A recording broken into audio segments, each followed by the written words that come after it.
Technology led to many advances in our society today, and has overall made life easier, especially around the fields of medical technology, the educational school uses of technology, and the video game industry. But while this has helped us tremendously and has led to our society where it is today, we must look at the negative effects of this technology, so we can better understand the inherent dangers of it, and so that we can fix it, and further our knowledge of it.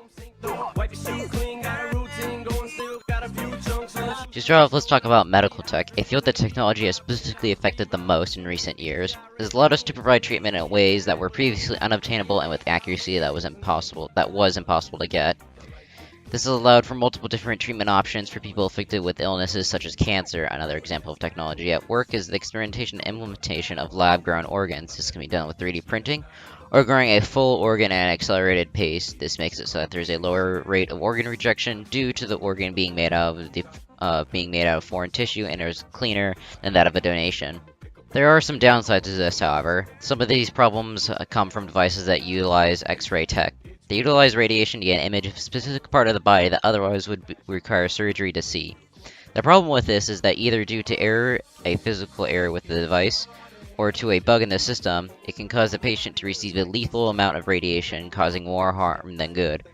Other downsides is that with modern versions of the insulin pump and pacemaker, they have a wireless function allowing for users to save money, but because of this, they don't have any security. This allows hackers to kill the user and exploitation of sensory data.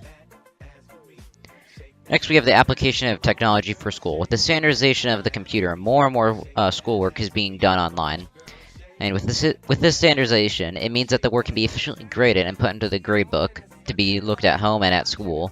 This allows instructors more options to store all their students' data also for reference later, rather than having filing cabinets full of papers that take up unnecessary space.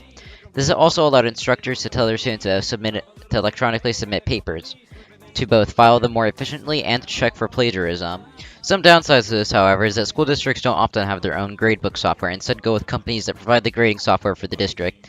The problem with this is that the gradebooks are more susceptible to outside attack, as these companies don't always own all of their own servers and may rent some. The downside is that all student data is stored on these grading websites, which may not be on site, which is compromised, can leave the student privacy and vital information up at risk for identity theft. Finally, we have technology relating to video games.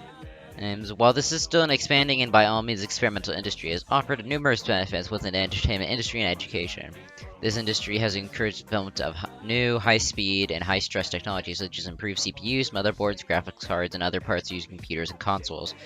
This in turn has pushed developers to make more and more realistic games that serve various purposes, causing software companies to make and improve hardware, and so on and so forth.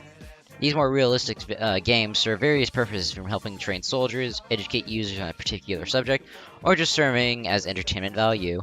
With the advancements that the video game industry has pushed for, it also left behind a trail of unanswered questions and hotly debated subjects.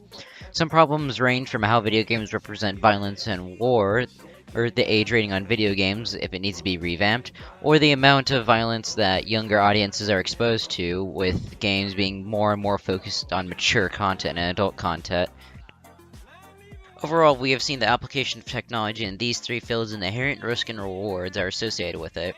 For the public knowledge of the benefits and downsides, we can go forward and help improve these technologies by fixing bugs and errors with them, and even possibly spurring on new markets and better versions of this technology.